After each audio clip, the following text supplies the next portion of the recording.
Good afternoon. I am Agnes Roman, Senior Policy Coordinator of ETUCE, the European Trade Union Committee for Education, and this is a webinar of the Polish Teacher Union, ZMP, in collaboration with ETUCE, under a very long title, Support and Guidance for Teachers in the Process of Introducing Curriculum Reform in Education, including support for novice teachers as a factor in ensuring higher resilience and quality of school education. So as you understand, we will discuss about novice teachers and their role in school leadership. ETUCE is a lead partner of the Education Leadership Network Europe. The Education Leadership Network Europe is a project consortium which was established in 2023, and it will take 4 years until 2027. And our main focus is talking about collaborative school leadership.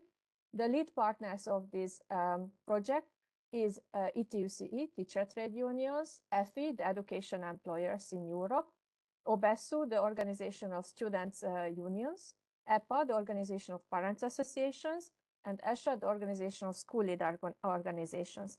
And we are very happy that our members, ETUCE member organization, the Polish Teacher Union, ZMP, is organizing now this international webinar on this topic.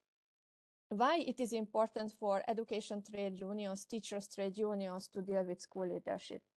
First of all, teacher trade unions' role is very important in order to develop education policies, to be involved in designing reforms, and a very important role, of course, in social dialogue. And social dialogue is one of the big tools of school leadership.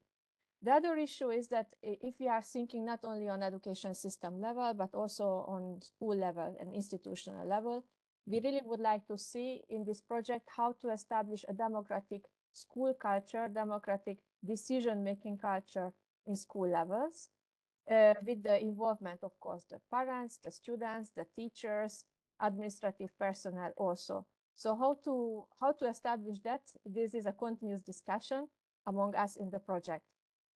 We also would like to support within this project the discussion about how to support teachers to be school leaders, how to motivate them to be principals and managers and middle managers. We know that there are several problems on that. For example, motivation, as teachers are mostly a female profession, there are family responsibilities, there is gender inequality in leadership position in schools. There are also problems concerning qualifications. In some countries, it's compulsory to have a management qualification. In some others, it's not necessary, but the working conditions are extremely high. Workload is extremely high.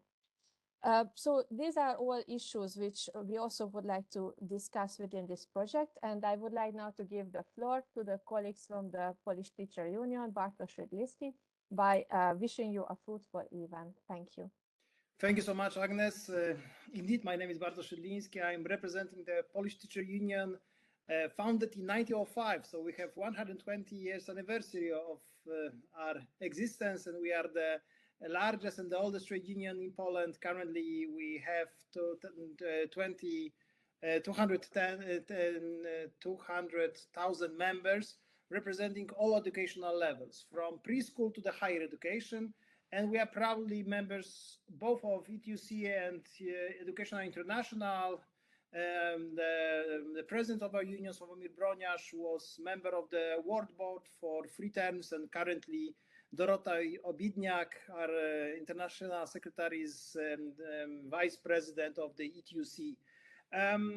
We as a ZMP, we are official partner of social dialogue for the government, and currently we are also involved in particular processes of discussing curriculum reform, and we're going to discuss this today. We're going to discuss the curriculum reform, but we're going to also discuss issues with teacher shortage in Polish schools, especially in Warsaw. And I'm happy to introduce our speakers. And we are having with us Dr. Joanna Dobkowska from University of Warsaw.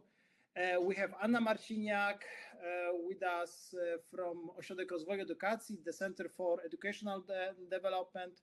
We have with us Marcin Marciniak-Mierzejewski from IBE, the Educational Research Institute, and last but not least, Ewa Stokuska from Shipyard Foundation. So I would like to start with describing that what is happening right now in Poland. So what are the issues with the teacher shortages? And I would like to pass the floor to Dr. Jana Dobkowska. Pani doctor, the floor is yours. Thank you so much. Give me a second just to share my screen.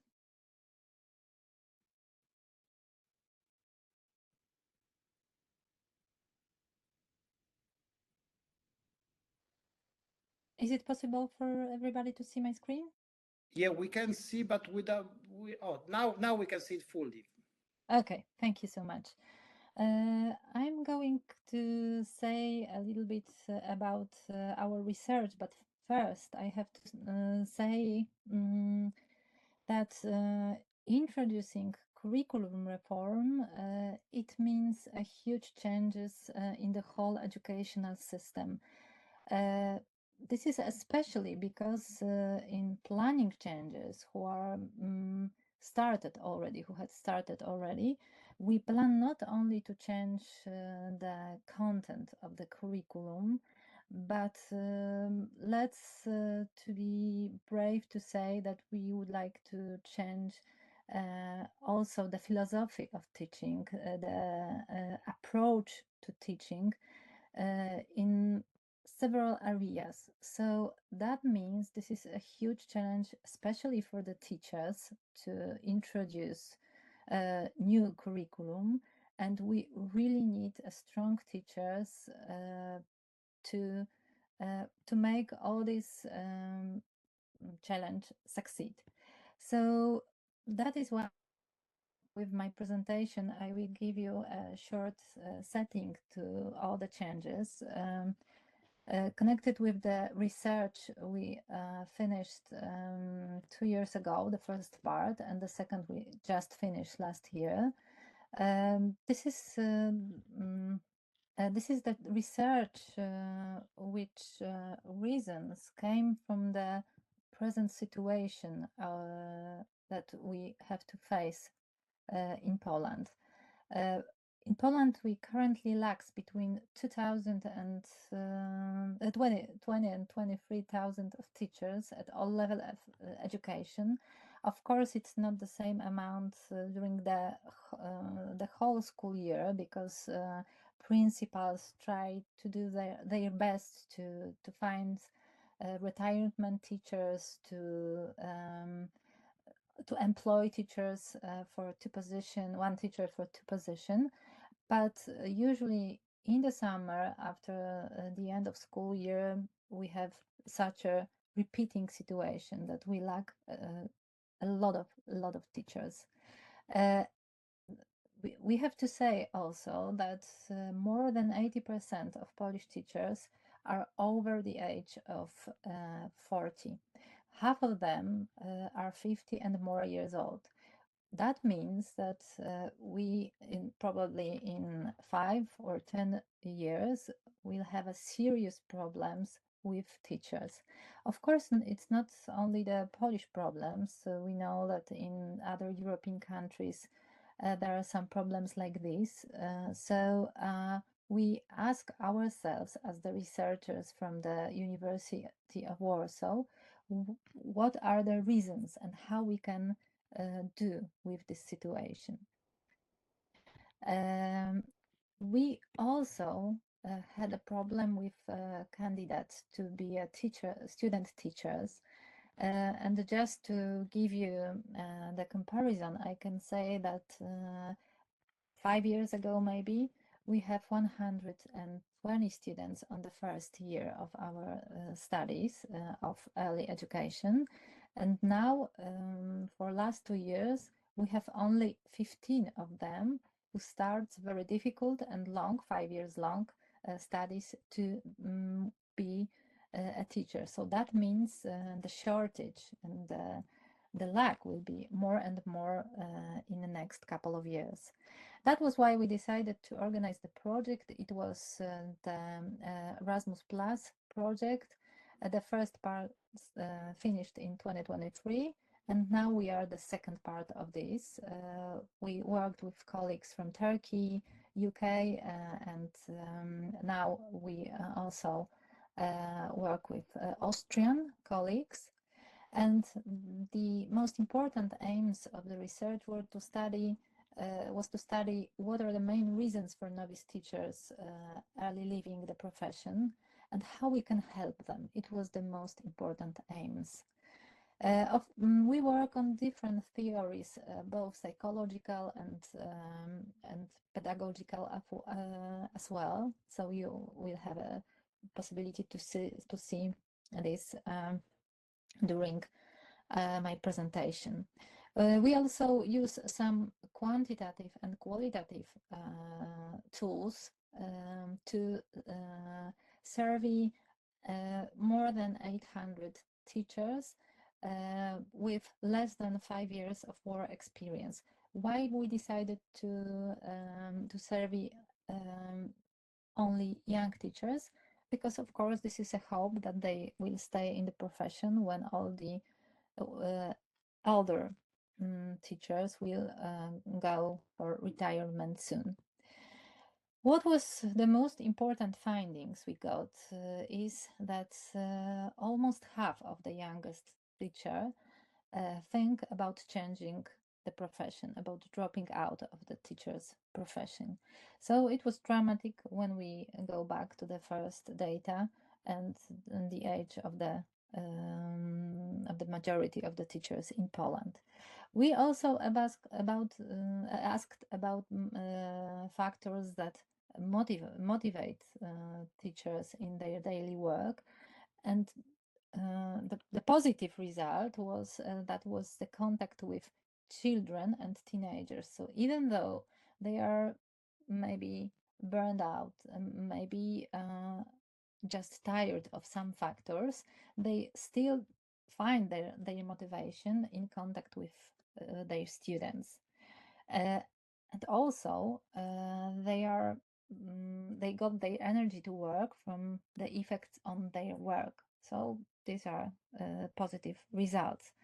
But what we found as the most demotivating in daily work was salaries and difficulties with teachers' parents' cooperation, as well as working conditions. This was the most important factors that we have to work on, but not only this one.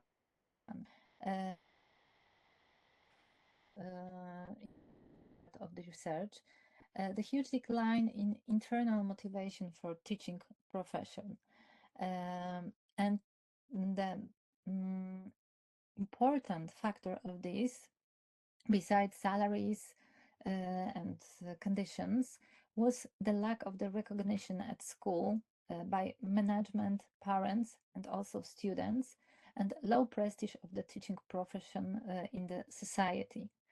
And the third thing was the crisis of the teacher's authority.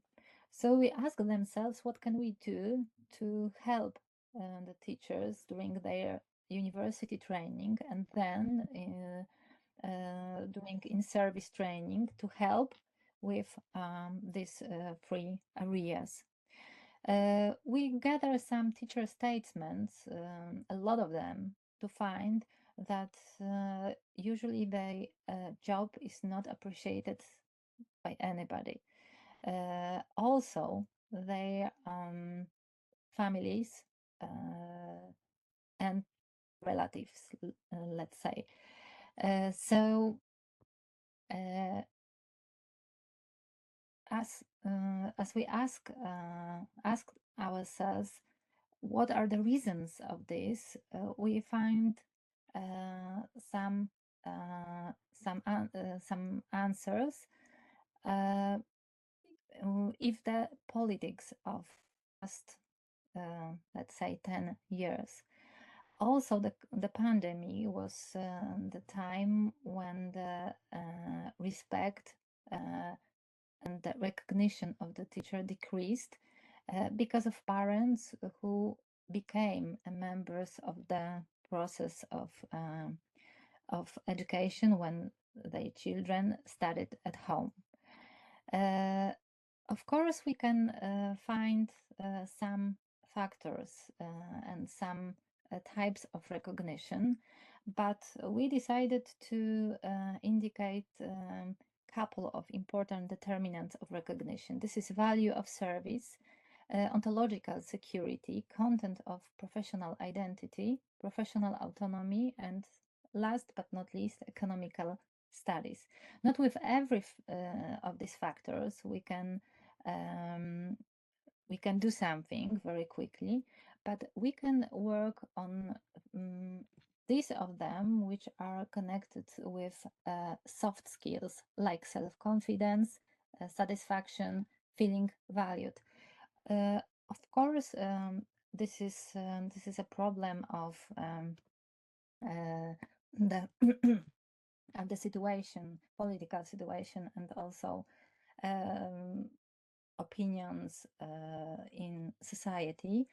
But from the other side, we can say that the important factor of building self-confidence of the teachers are themselves and their attitudes about themselves, about their job, their profession. If they have self-esteem, it really helps not only in the teaching process, but also in communication with parents, with their management, and so on. We also can work on the sense of authority based of charisma, because we found that the authority based of knowledge in time of AI and all these changes we experience every day, this is no more important as charisma, as something which is unrelated to knowledge and competences only. So what we can say, we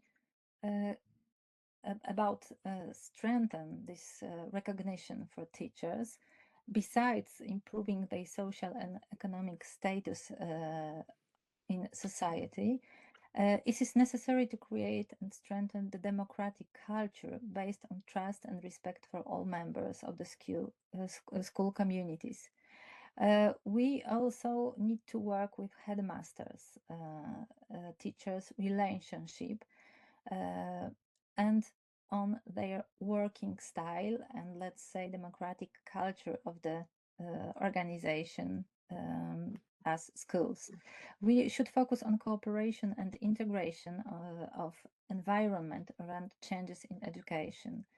So some of them, some of these recommendations also requires important changes in teacher training. We decide to concentrate in discovering student-teacher personal potential and strengthening self-esteem and self-confidence. This is very important when, as the one of the most important goals of new curriculum, we decided to put self-esteem of our students. This is not possible to build student self-esteem if the teachers have no esteem at all. So we have to build on this. We have to start to create building authority based on trust and charisma. Even though we have a lack of the candidates to be teachers, we can try to find those of them who are really engaged in the profession. So maybe the generation shift in the occupation, in the teacher's job, will be also a slight chance to find the people who can start from the beginning, who can start on new kind of authority. Of course, developing social, emotional, just let's say soft competences, supporting the distributed leadership model. We have to improving our students' teamwork skills and communication skills, and redefine the role of the students' internship. All these changes are already started in our university curriculum. We also working on the mastering methods of self-care and creating teachers' well-being. Sorry, I don't have this slide, but I can say that now we have a second part of the research which is connected with searching for the stress factors of the teachers and searching for the methods of building their well-being, as well as projecting workshops to work with the teachers on their well-being in all sense of this word. I think my time is finishing, so thank you so much. It will be my pleasure to answer all the questions, but that's all for now. Thank you. Dear Dr. Dorkowska, thank you very much. You finished ahead of time, so thank you so much for like this time measuring, which is absolutely fantastic. As your and Professor Zielińska and Żydko research, I would like to just underline that the result research was presented also at the Polish Teachers Union, and is one of the most popular video on ZNP's Facebook. So thank you so much once again for presenting this also for the international audience. And right now we're going from description of what's happening, probably how to change it. So Anna Marciniak from the Center of Education Development would like to present also how the project of new concept of guidance and support for teachers is being developed. So Madam Marciniak, I pass floor to you. Okay, thank you so much. 1 second, before I start, I hope I hope it looks good. Yes, it's okay. It's okay. Thank you so much. Good afternoon to everybody. My name is Anna Marciniak, and I represent the Center for Education Development in Poland, and we are a public teacher training establishment with a national-wide the range run by the ministry responsible for the education. So this is in short. As you will see in the next some presentation, you will see some slides. You will see that we have anniversary this year. This is 15th anniversary for the center. I'm one of the experts involved in the project that I have the pleasure to introduce today. The project developing solution for high quality, individualized and personalized methodological consulting. And the main goal of this project is to develop systemic support for the use of tutoring and mentoring as and individualized and personalized methods for supporting the professional development of education system staff. Of course, we have, as you see, we have a specific project implementation time. We have, of course, the specific task we have specific budget, and we have this also the task to complete. Of course, about, for example, the task about our stages, I will say a few words after a few minutes. But however, I would like to, this is what I would like to underline at the beginning. So we are deeply attentive to the needs of the educational community and strive to respond in real time. This project is dynamic. Any project is dynamic. This is not only months. This is, as you see, so this is 3 years hard working, but we are not confined solely to what we planned back in 2023. So, for example, in addition to standard project activity, the stage, what I will say after a few minutes, we have, for example, launched a series of online meetings the name. This is dialogue on the methodological consulting, which attract. So this is the way for discuss with the community, and this is with that this meetings attract a large group of methodological advisors, but also teachers and other representatives of the educational sector. We also has a very active group on Facebook, methodological advisors, and really working very active. And these platforms serve as valuable sources of information for us. So I will be after a few minutes I'll be speaking also about the research, about the study what we prepared, but also these meetings are very important. Also at the beginning, I would like also to highlight that none of this would be possible without the project manager, the chief of the project. So Magdalena Brewczyńska, Magda, I think it's with us together today. Very highly open-minded person with extensive experience and knowledge in educational consulting. He listens, not only of us, but of course the community, embraces challenges and has successfully gathered a team of outstanding people who, like Magda, are committed to creating something truly valuable, something with this will generally contribute to improving the quality of the high quality of the Polish educational system. So now let's go through the key assumptions, some words about a few words about the projects, the results we aim to achieve, and the task ahead in the coming months. Finally, I will briefly discuss what we have nearly completed. So of course we are in process still, but I would like also to say some information about what in back of us, what ahead of us, and what in the process. The main beneficiaries of the project support, this is of course methodological advisors, but also teachers who meet the requirements and wish to apply for the role of methodological advisors. The consultant teachers employed in teacher training institution. So this is like maybe not methodological advisors, but the work it's very similar. And of course, other interested in our own professional development.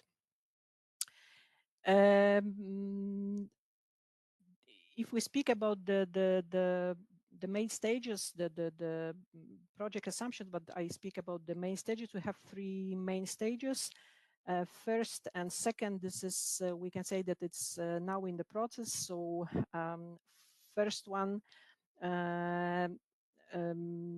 first one. This is the we make this is like research. So we cooperate with one company. Research company which prepare for us the research.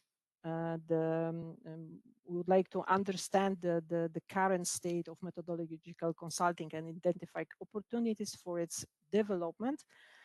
And now we are in process because we prepared the report. The company will prepare the report, and this is what it's important for us, that it will be a lot of recommendations how the format, the methodological advisors they should work, what is the most important in the work, but also we would like to prepare the legislative recommendations also for ministry and for other institutions. I will be also, because we would like to finish this stage by conference. This conference should be in at the end of April. The invitation, sure, it will be some information about this one, and the invitation will be on our website. So we would like to invite all for this conference who is interested in this. This will be the time also for present the details for this research. Second stage, we speak design. It's this stage is focused on developing specific solution and tools to support methodological consulting using mentoring and tutoring. So now we are focused on this mentoring and tutoring.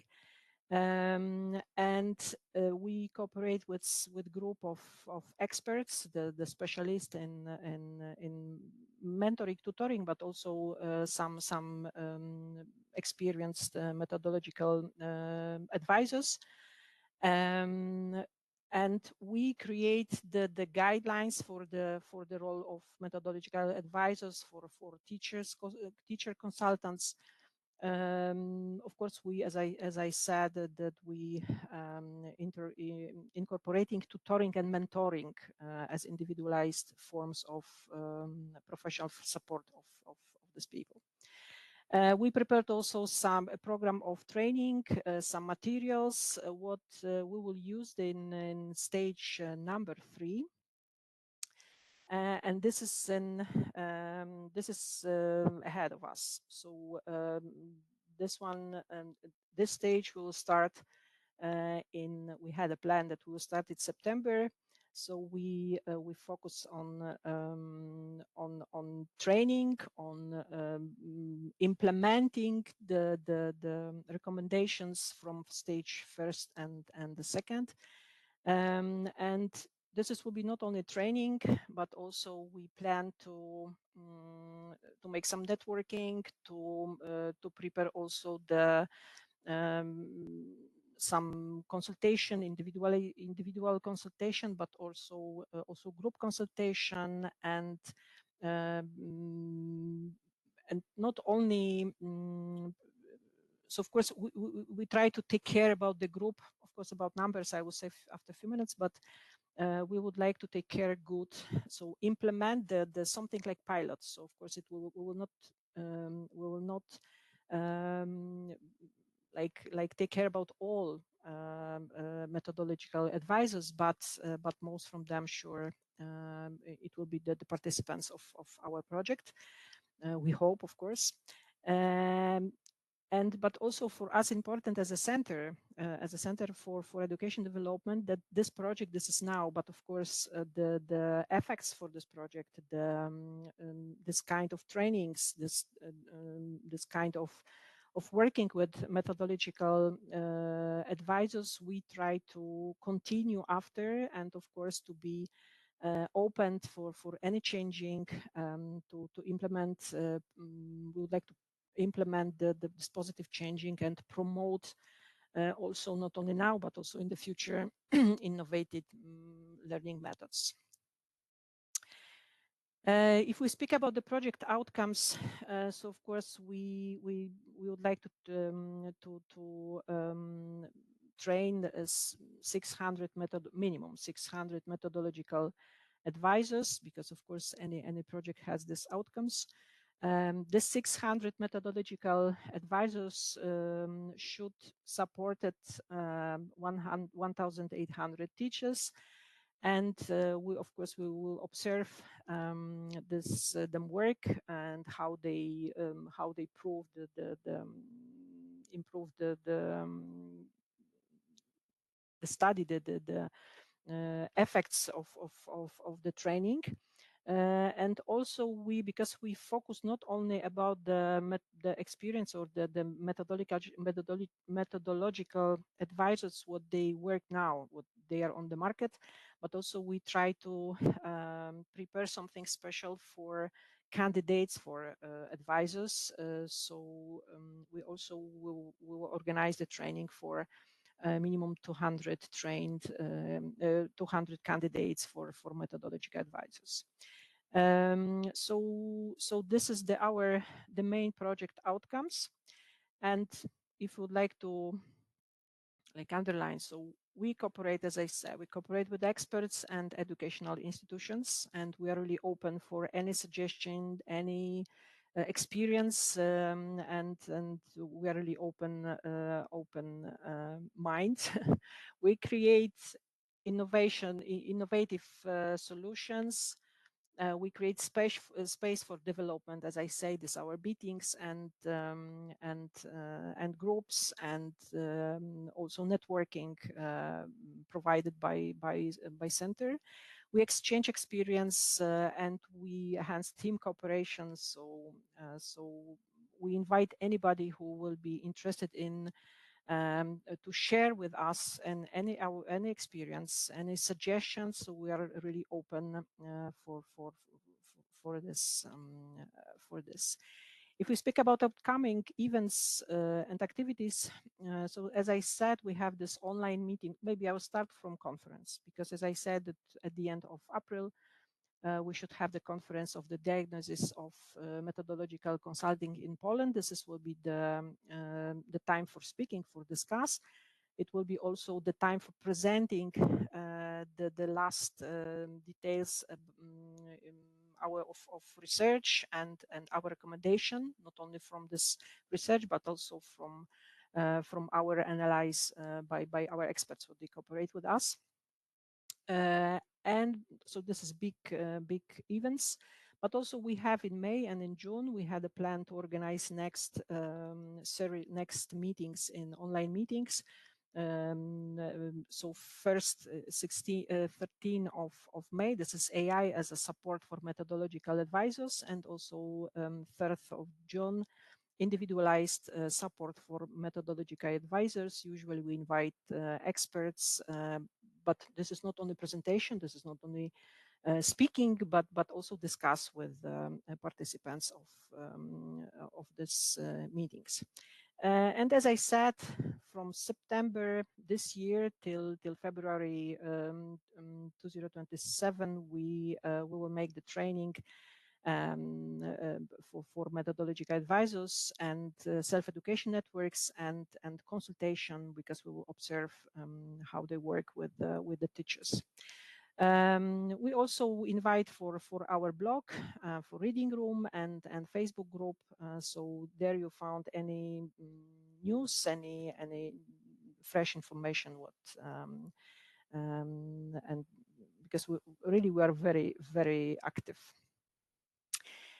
Now, just few words, because of course we don't have time to present. Few words, because we have 1 minute left. Yes.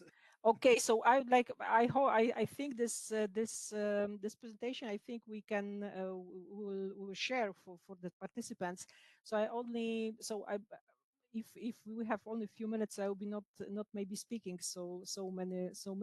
I would like to invite for this conference, where you will see the diagnosis, the effects of diagnosis of our research. And as you see, it was a lot of teachers, a lot of methodological advisors. They took part in this badania, so in this research. So here you have the demographic characteristics, who took part in this research. This is important competences of advisors, because usually we are speaking about the subject, we speak about the knowledge about the advisors. So this is what I would like to underline. So we know that now it's very important, the combination of substantive and interpersonal competences. This is very important, not only subject knowledge, but also the ability to build relationship, the mediation skills, digital skills, of course, but this is, I think, not only for this profession, and additionally, flexibility, creativity, and the ability to adapt changing educational conditions. So maybe I'll finish in this, because if we have little time, so I would like to invite. Thank you so much. Thank you so much. I'm more than sure that we can develop or even like finish thoughts later on in the discussion. I would like to let know the participants of the webinar that I see the chat, and Magda is writing the following comment. A methodological advisor is a teacher who provides assistance to the colleagues in their field. Their task is to support other teachers and pedagogical councils in the professional development and methodological development. So I see the comments. Thank you very much, Magda, for this comment, for this additional footnote. So I'm asking everybody like being with us here at the webinar, like to post their comments, thoughts. I also have some, I have other comments and questions, so feel free. And meanwhile, I would like to ask Marcin Marciniak-Mierzejewski from EBE Educational Research Institute like to talk with us about how the new curriculum reform is made and how it can be implemented during this wider discussion about the significant change in the Polish education. And shortly, if you can also briefly describe EBE. We Polish teachers know what EBE is, but I would like to give this opportunity, like to spread the good news, to our European colleagues. So, Mr. Marciniak-Mierzejewski, the floor is yours. Thank you very much, Bartosz. Very nice to be with you here, to have an opportunity to speak to you about planned changes in education in Poland. Educational Research Institute is organization that has been founded way back. I don't want to lie to you, but it was more than 30 years ago. I'm not so old myself, maybe a little bit above 30, but in the Educational Research Institute for the last 8 years. We are currently working on the changes in the education system, the changes that have been commissioned by Educational Ministry in Poland. The first task we were given was to build the profile of the people who are ending the school, but I'm getting ahead of myself. So let me just describe to you what is the situation with the education in Poland right now. Educational Research Institute is this institution that runs PISA research and PIRLS research and TIMSS research in Poland right now. So we have quite a lot of data from these researchers only, and not only from these researchers, because we conduct many other research works during our projects and other activities on day-to-day basis.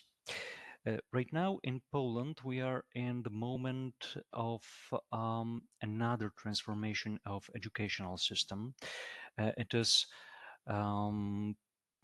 I can't really count how many bigger and smaller changes there were between 1999 and 2017.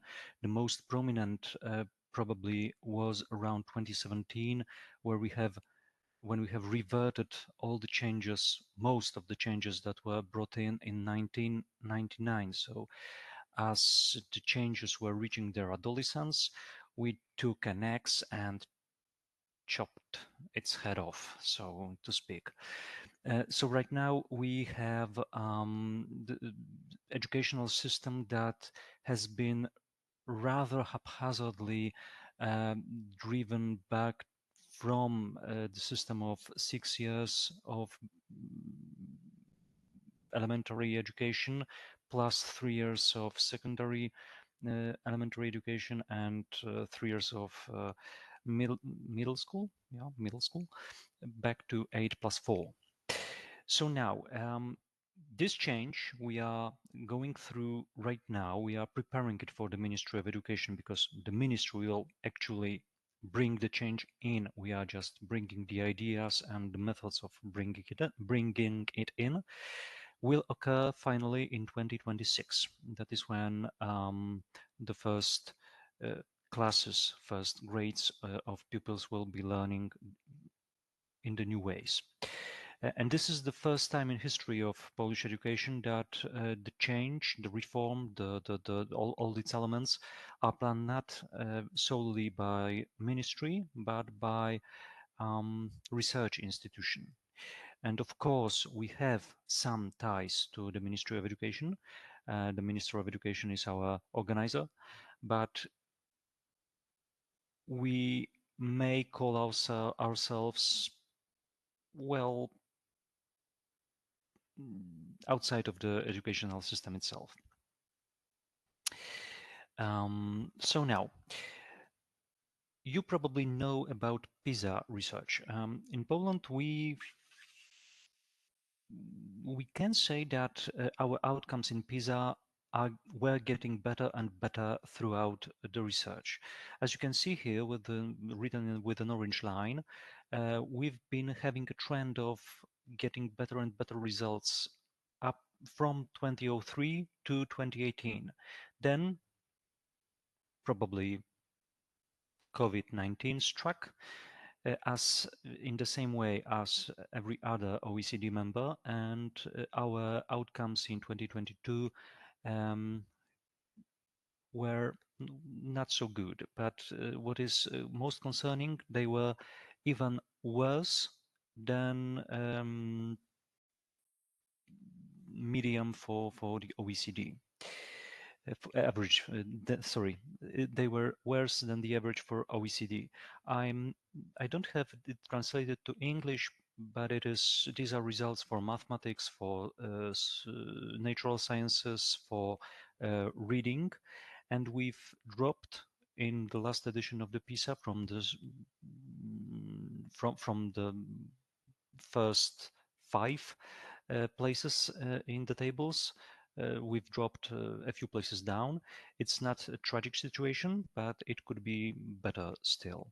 So the greatest issue now is how to change the education in a way that would preserve what the school does well, and it does well teaching, basically, and improve what the school doesn't do so well, that is preserving the well-being of its pupils. I haven't mentioned yet that these outcomes in PISA that concern emotional control, curiosity of 15-year-olds and their self-esteem are terribly low in Poland. We view them as terribly low. We see that we are in the bottom line of the tables here, as you can see as well. And the similar thing goes on in the sense of belonging, to the school community. Our pupils really don't feel any ties with their school surroundings.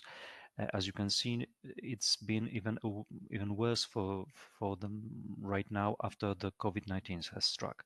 Maybe it was because that our schools were closed for almost the longest period in whole world, but that is just me speculating right now. There is also a problem with our pupils' curiosity. Only 26% of them agree with the statement that they like to learn new things. Basically, they may seem just uninterested in learning their surroundings at school, and probably maybe even outside of the school as well. And we can see that that the problem begins somewhere around the 4th grade. That is when children are 10. 4 years earlier, they come to school full of potential. They come full of positive thinking, of curiosity, and then 4 years later, they start to like school less and less with each year. Which is really in line with other factors I've been showing you.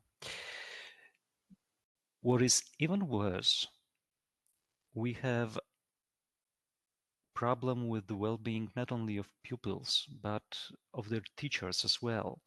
As you can see here on this is example from Pirl's research, only about 30% of our pupils are learning with the teachers who are satisfied with their work. And it is one of the worst results in this group of countries. So we have a lot to do. We have a lot of topics to cover in this change. And we have to rethink the school anew. We have to make the school a place of opportunity, of curiosity, of spreading one's wings, and not just sitting down and waiting it all out. To approach these this great quest, this task that has been put ahead of us, we've reached out to PISA, as you could see, the PIRLS, TIMSS, to OECD Learning Compass, to experiences of countries that have done some changes in their educational systems that can be seen as positive according to other research outcomes. For example, Portugal, for example, Ireland, or Singapore. Why we have checked with those countries? Because we believe that we should search for other experiences, not only ours, because we, as I've mentioned, are trying to rethink our school from as long as from 1989, and still have, well, we are getting better results with teaching, but we are getting lower results with well-being and sense of belonging. So this has to be addressed. We want to establish a new balance between learning, between teaching competencies, and between well-being. We want to have one's school experience in the focus of this change. We want a child to walk through school and to learn that it can be successful in life, and that this time she or he spends in school is giving them something. It's not only just to sit out their due because they are just told to. We also want to support teachers. We also see that the self-esteem of the teachers is abysmal, and we have to do something about it. We want to see the teacher as one that is leading a young man or a woman who is leading their pupils in the process of development, and who is their guide, and not only their jailer. Sorry. um, Long story short, we have built the graduate profile. The graduate profile that describes how a person ending primary school would look like, what competencies will she or he have. Fundamental competencies, you can see them in blue. These are mathematics, these are language competencies, these are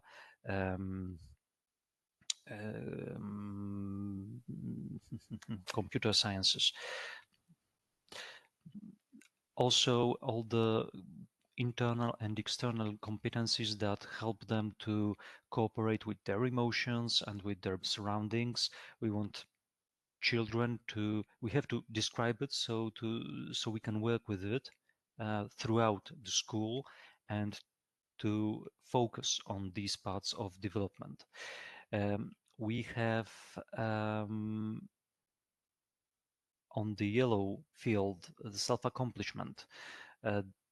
This is the part that is focused on being successful with what I am planning and what I want to achieve.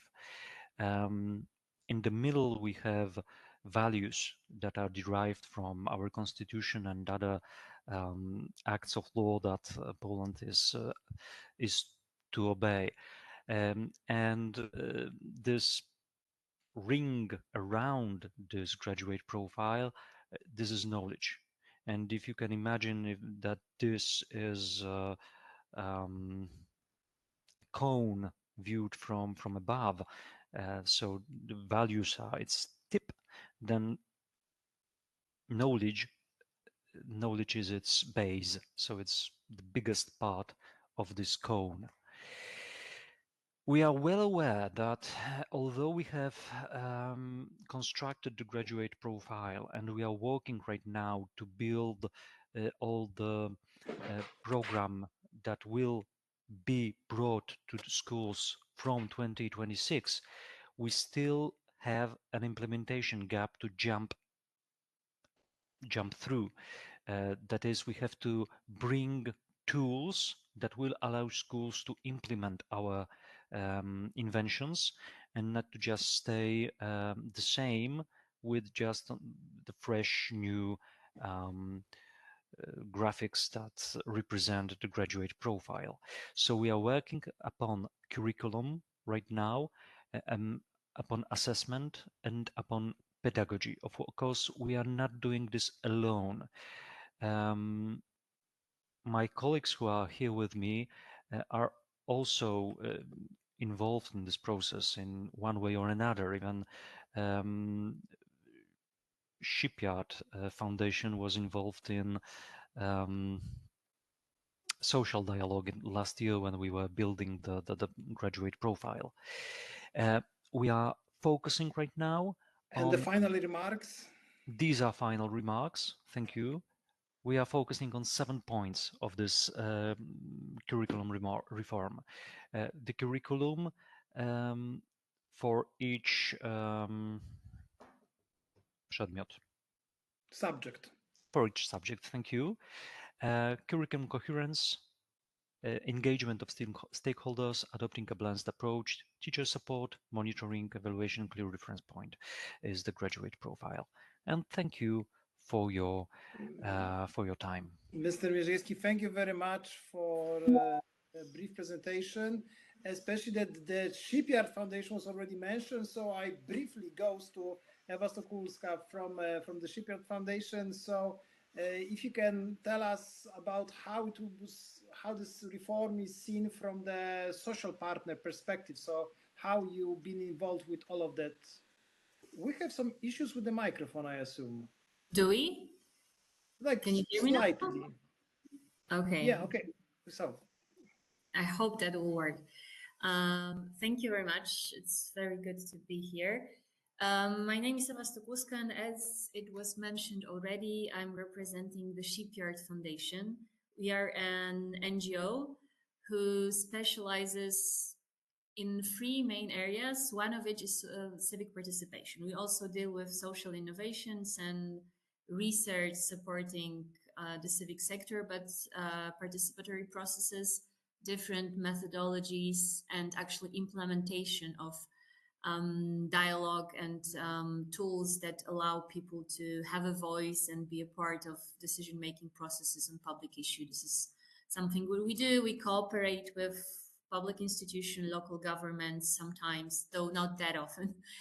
We also work on a national level, and this experience of consultations on the graduate profile proposal that was developed by the Institute for Educational Research was one of the very recent nationwide type of process that we led. We were chosen as a contractor in a public tender process, and then according to certain expectation and guidelines that were provided by the Institute, we proposed a more detailed scheme of how we can have this conversation with different stakeholders that might have something to say about the idea of the graduate profile. And I'm just gonna briefly say what has happened, more or less, and what were the main observation about the profile within this process. I think it's the only important thing which may come up later that I would like to say about the process and why it wasn't very easy is that, as you might have already understood from Mr. Marciniak-Mierzejewski presentation, it's a part of a bigger thing. So it was in a way tricky that inviting people to talk about this particular profile has been happening alongside many other initiatives happening around education. It was not that long after the recent election, all the changes that happened within the ministry and so on. So people were actually either interested in many things and maybe not expecting this particular conversation to be open in this moment. And also there are some other topics that were just present and talked about. So that intertwined somehow. And also it was a part of the EU project, which it's of course super important that it's a part of a bigger thing and it provides funding for doing such processes. But it also means that in certain aspects, it's somehow rigid when you plan this type of activities, and participation is not that good when it comes to limited flexibility. So just putting that out there, that this was some type of restraint. But the idea at this point, I think I have the date here, so I'm just going to skip. So the whole process took more or less a month. So we started last year in the end of September, and then we ended the process of gathering opinions at the end of October. Then we had some time to prepare the report. It wasn't a long time, and that it was talked about during the process by people who participated that it might have been a little bit too short to actually talk about something that complicated. But at this point, there was the draft of the profile. At this point, it was already shown by Mr. Martin. I'm just putting it here in the background, but it was a certain model. It also had accompanying description, a lot of details. So it wasn't just a picture. There were a lot of things like explaining what the parts of this picture are about and what is the idea, what is the base for it, how did the institute came up with this, but also how it should be understood. And we agreed with the institute that the most important things that we would like to ask people about and get their comments on and their views is like the general concept of the profile. So how do they see this composition, this idea that it has certain dimensions, and the dimensions have the elements that are composed of, the structure, the logic, the language used, and so on.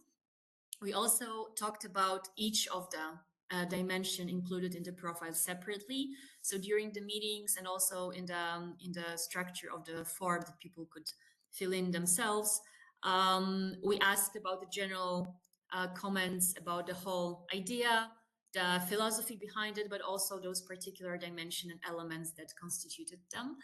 And also not only comments about how it looks like now, but also the ideas that people might have about if we were to implement something like this. Maybe change, but the general idea about the standardized, let's say, graduate profile and certain dimension that it should have. What might need to be changed in the way the schools operate right now, or how the teachers should be supported to make it happen. And a lot of the discussions that we led during the consultation process, it has to be said, I think that they were not only focused on the profile, but a lot of the talks we have with people were about how to make the system like how to make it somehow compatible, this idea of the graduate profile and the school system, and how the teachers are able to operate within it, and so on. And also, because we also tried to talk with students, I'm gonna continue on that later on. That was the group that we were not very successful at reaching at this point, I have to admit. But with them, of course, we did not talk about like the methodology, the pedagogical concepts behind the model itself. We were mostly trying to start with their experiences of the educational process, what happens with them with school, what type of competences they feel they can get from school or they're lacking and they would like to be more present there. And there we try to understand what kind of needs they might have when it comes to what they would like to get from the educational system as graduate at certain levels. And okay, one important thing, I think I didn't mention it. I'm not sure if Mr. Marcin Gierski did. This graduate profile was focused on kindergarten and primary education levels. So those two. We, within the time limit that we have and like funding limits that we had, we decided in the end, and we make it happen, that we will have a consultation meeting in both online and in-person formula. They were all moderated by people from our team. According to a scenario they already mentioned, having those different elements to talk about the general idea and specifics about the model. With the online meetings, of course, people could join from everywhere, but in the in-person meetings, we tried to make them happen in different parts of Poland. So those 5 locations you see here, 2 of the meetings happened in Warsaw. There was also a consultation form that people could like fill in themselves. And one thing that I think was a good thing to actually include in that is that we prepared a sort of like a DIY type of scenario for people to, if they didn't have a chance to join the meeting or they wanted to go more in depth in their local community about this topic, we suggested how they might do it. And the scenarios were for like adult meeting and for school class meeting for people that, you know, like underaged, probably secondary school in most cases, but just to have like a class to talk about the profile. And there was a 45-minute format as the classes take place here in the Polish system. And though, as you can see, the numbers here, actually those grassroots meetings that were based on the scenarios, 50 of those took places in different parts of Poland, mostly in schools. The numbers in total, it was approximately 2,900 individuals that somehow participated either in the meetings or by submitting the proposals. Probably in the scale of the country and the numbers of teachers that we have, we could have done better, but this is how many people took part at this point. We know that probably in the future, the question of like time frame, for example, having the material ready a little before we start the whole process would be much more helpful. But there is also this limitation of getting to engage the youngest cohort. We have some of the meetings open for all interested parties. Some were dedicated to certain stakeholders that you can see, teachers, headmaster, but also academics, expert, local governments representatives, those who run the educational institution, employers, EH sectors, when it comes to the talk about what kind of competences they would expect of the future employers, parents and students and pupils, as I was saying, of the final years of the primary school and secondary school. This I already mentioned, so I'm not going to stop here. This the biggest challenge of like the framework of the process, both in terms of times and this moment of the bigger reform that was engaging people, maybe a little bit more than the profile itself. And the summary of what was said during the discussion. So the general perception, we put that all in the report so that can also be seen in writing. It was generally overall like positive overall perspective, especially when it comes to the appreciation of the comprehensiveness, as said here, and the ambitious goals that the profile defined for the educational process. And also that it does include not only the like cognitive competences part, but has a certain focus on the personal and social competences and mental resilience. When it comes to more detailed opinions, there were many different topics, but the one that came back like the most often were, well, some terminological inconsistencies were like seen or commented on by the most methodologically, let's say, specialized participants. But there was a big talk about this dimension of agency that is one of the crucial components of the profile. At this point, I have to say that was a little bit surprising, at least for me and our team, that on one hand, there was this appreciation of putting out there the things that Mr. Marciniak also talked about, like the mental resiliency, the sense of agency, the like self-realization, but also certain critical voices saying that this is maybe too overemphasized, that it makes the graduate profile too focused on an individual rather than like putting in focus the links with the community. There were some comments about the risk of creating such a profile in general, like would it format the students in a way? Wouldn't it be a limitation? And especially when it comes to the adequacy of such a model to children with additional needs and disabilities, to what extent it can actually be universal when it comes to such a group of students. The term well-being, it's like a completely separate story, how controversial it turned out to be. Personally, I was super surprised. And both by parents and teachers. Like the understanding of, on one hand, well, the importance of like psychological condition, but on the other hand, the main line of argumentation was again, maybe this is gonna provoke a risk of the kids being too self-involved in the end if we put that much focus on it. And I'm not sure if that's a Polish specialty, but we also had a strong voice somehow replicated by sending in the same type of answers in the form on the need to strengthen more the national patriotic and community things that people did not see in the graduate profile. And then there were some very specific ideas about the merging of subjects into the natural science subject, which was not necessarily, it wasn't really the point of the profile. I would say that there were a lot of talks at this moment about should we integrate into one subjects as physics, chemistry, and biology, and people sort of used this occasion to protest if they were opposing that idea. And also health education, it was a moment that it was announced somehow that this subject is going to come. And at the beginning, it was supposed to be obligatory. We ended up with it being an optional thing, but it struck a chord, and a lot of people who were opposing the idea of the public education system educating people, educating students in this area, especially as sexual education was a thing. In this discussion, were very much prone to like saying that out loud during the talks about the profile. There were a lot of just summing up. There were also a lot of the comments about the implementation, and no matter how great the profile would be, it's another story how to prepare, especially teachers, to actually be able to implement something like that. And there, the sense of agency came up quite often. Like, how could teachers teach about agency if they don't feel they have the agency when it comes to their own position in schools?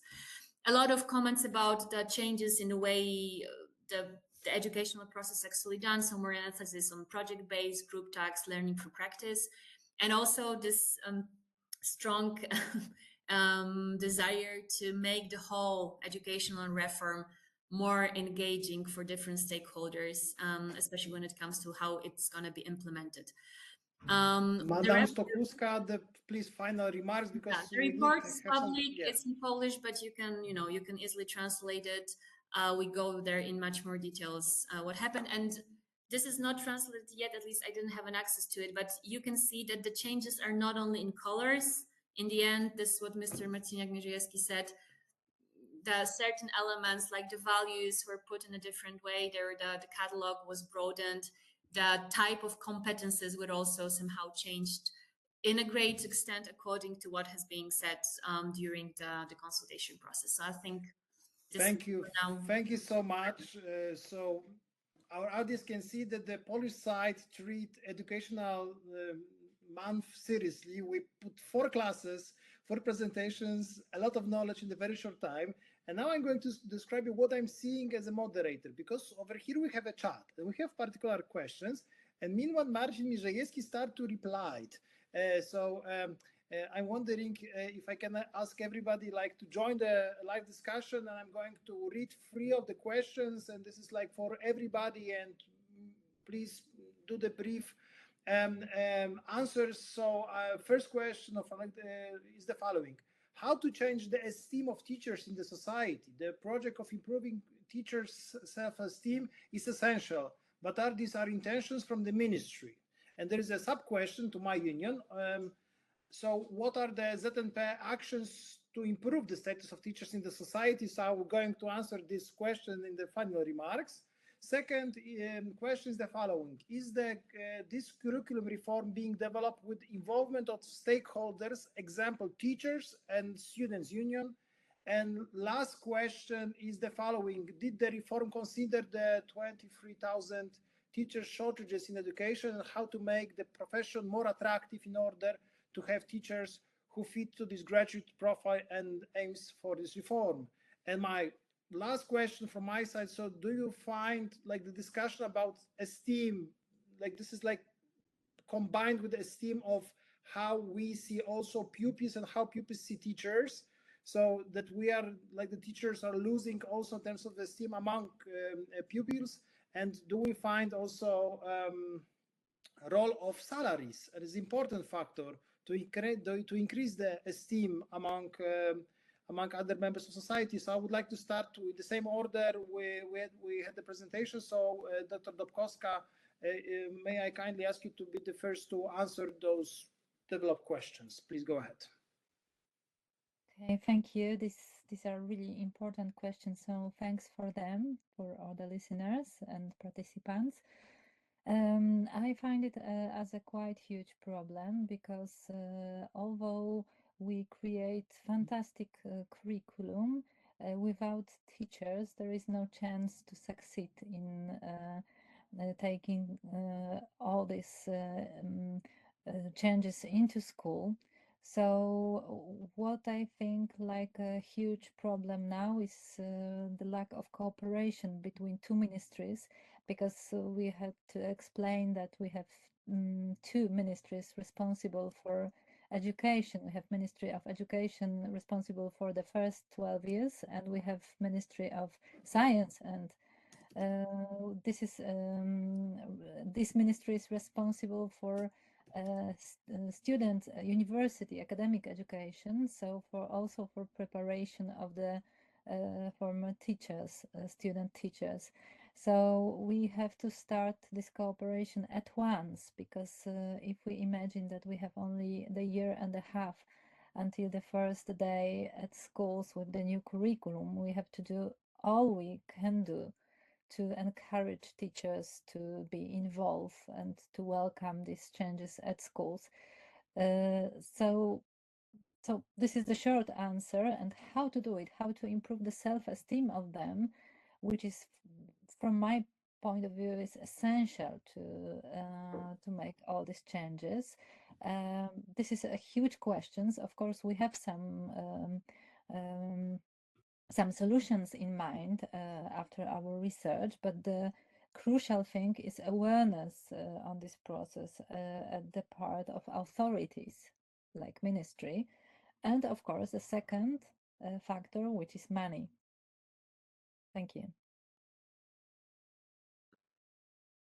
Thank you so much. I was just, the answer was very rapid but very honest. Yeah, I think that in terms of economic prestige and respect among society is enormously important. That that the teachers also should be treated, as a profession that is not a profession of economic, basically, downfall for many. So, so Anna Marciniak, please, looking for your those questions. So I have, because very shortly, but I would like to underline, this is what, by the way, this is what you said a few seconds ago, because we should work, we need to rebuild the prestige, and we are speaking about the prestige of teacher, but also we hear this one about also from methodological advisors. Because this prestige, the teachers of teachers, also it's very important, because they should be a master for the teachers, and after teachers should be a master for students, for pupils. So so this is if we not rebuild this prestige, because really our teachers and the community has knowledge, has experience. They try to grow the knowledge. They would like to be new. They'd like to be good for the good examples for our students. But the problem that from another side, they look at them not like they should observe. So I think this is very important, what we should think about this one. Thank you so much. When we are talking with the young members of the Polish Teachers Union when they are joining, and one of the reasons we ask them, so why are you teachers? And majority of them are not answering with the economic answer, right? Majority of them, they say because they believe in education, they are like passionate about it, they find the pioneer role of education, but very rarely you hear the argument that I became a teacher because I would like to earn money. Like we have this impression in the Polish Teachers Union that majority of the young teachers are like joining because like against the low salary, not because of the salary. So Marcin Mierzejewski, please. Yes, sure. I have written on chat that, as far as I know, Ministry of Education also sees this problem and tries to react with more funding for schools, for teachers. I'm not entirely sure of numbers, but as I've heard, it involves a raise of salary for new teachers for about 30 to 40% this year. It is unfortunately not something that is widely known. I myself have learned this during conferences with ministry officials. We at Internet Educational Research Institute, we also know that there are shortcomings of teachers, but we ourselves we don't have many tools to do that. From my personal point of view, this is the work. Of course, we have to do something right now, but the esteem of the teachers and motivation to attract new people to this profession is work for years. We have seen how gradually for recent 10 years the reputation of teachers has been torn and shredded by previous government. So I don't think that right now we can. Well, let me rephrase it.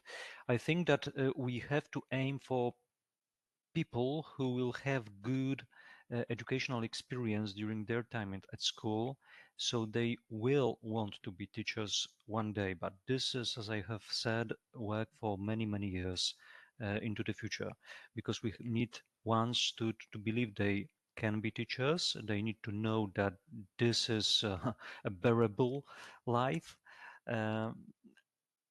And they need to have an opportunity to become teaching professionals. I don't think that we will be able to get much more new teachers in as short as 2, 3, 4, 5 years from now, because Okay, this is the honest answers from the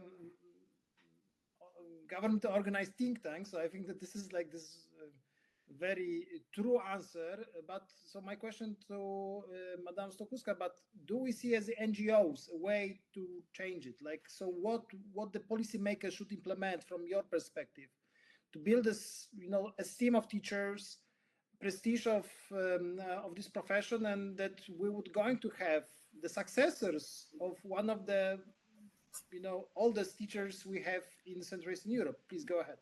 I don't have a precise answer, especially that our NGO does not, to be honest, specialize in the educational sector as such, but the things that we observe and we hear from this consultation process or other type of social dialogue process that we do, and we also cooperate with some educational organization that are advocates for some changes in the system, is that of course money is super important, and this is something, and I also know that it's not as easy just to say we're going to pay more. We already had some changes in the salary, so it's not an answer that will fix everything. But what is crucial is the actual dialogue upon how those changes should be made. Also, when it comes to building the status of the prestige of this vocation, because there are a lot of things that might be at least similarly rewarding as money. I'm thinking that at this point, most of the teachers are not really in this vocation because of money at all. but what can be done, what can be given to them, what kind of support that will make them stay, even though the money are probably not going to be great in the years to come. Any type of like additional support, or but maybe what was told to us, but a lot of teachers in this consultation process was also that there are certain restraints when it comes to how they can teach. Just how limited, or rather maybe restricted is the proper word, the restrictions of the curricula, certain limitations that do not allow them to lead their classes in a more experimental way. For example, if we can focus maybe in changes in this area more, it might compensate. Not everything, of course, but it can give them additional type of motivation. So I'm thinking there is a lot to be said about how to make this actual dialogue possible, and this whole reform to get also people the feeling that they are engaged and that somebody is listening to them and not just asking questions. Because it's probably not a Polish specificity, but in Poland it happens as well. Education is probably one of the most political topics you can have. And a lot of the changes, I'm not saying are only politically motivated, but the way we talk about them, it's highly politicized. And it's a super difficult thing to do, but finding a way to make it a national topic that might be sort of impartial or at least multi-partial, it's a big challenge that somebody from the ministerial and national level, I hope, will try to address somehow. Before I pass the mic to Dr. Dobkowska, because she's raised her virtual hand, I would like to mention that this is not only this, a Polish case, this is also American case. We must remember what happened, when Donald Trump and J.D. Vance took power. The closing down the educational department, and meanwhile, Republican strongholds changing the curriculum on the state level is also showing, that education is always a kind of, very political issue, besides on what side of the Atlantic we are. So, Dr. Dobkowska. Thank you. Very quickly, I would like to add a word to the money topic, because I had in mind not only the rise for the teacher directly, because of course it is really important, but we have to have in mind that we need just money to introduce the curriculum changes for the trainings, for the new materials, because there is 100 years old tradition in Poland of teaching like we do now. So if we plan to organize such a huge switch, we need to have money. And last but not least, we also have money to social companies to raise the position, the prestige of teachers' occupation, because we have good examples from other countries like Welsh, for example, but we have to, or rather our government have to decide to start it, because we have no time to wait. Thank you. Okay, before the final remarks, if anybody from the panelists would like to add something, this is the time. Okay, so now I'm going to make the final remarks from the Polish Teachers Union, from the ZNP. There was a question of what we do to improve the teachers' esteem and the position in society. We are unions. So we are fighting for not only for better working conditions, better salaries, but above more like respect for our profession, but also that we are in a way strengthening democratic culture in the social dialogue. We had enormous tough relations with the previous government. With this one, we have a little bit better, but we are still trying to explain the ministry, the policymakers, that you cannot change education without teachers, pupils, and parents. This is the matter of democratic culture, that also in terms of curriculum of the methods of teaching, but also in a way of content and how you do that, how you change your approach toward education is the way of understanding how society works. Like we as a Polish Teachers Union, we always try to explain that Poland is going to be the more migrant-based society. Like we're going to change rapidly, where we are aging society.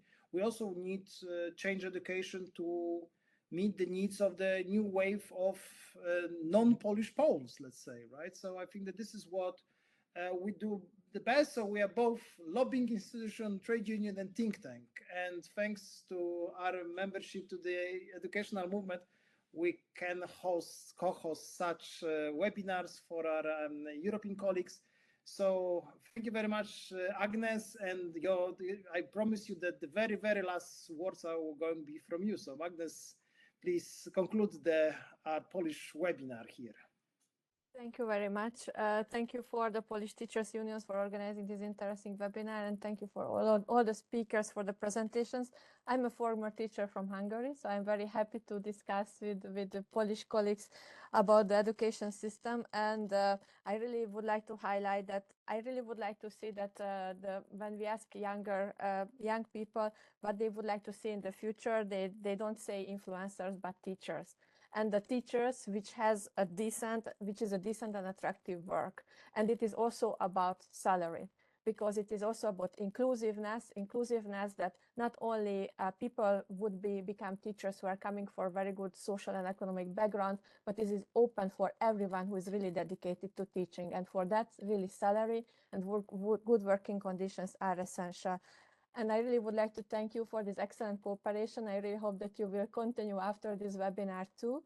This webinar is recorded and we will also report in our website, so you can also spread the information about this webinar to any interested colleagues in Poland and beyond to see and to be involved. Thank you very much.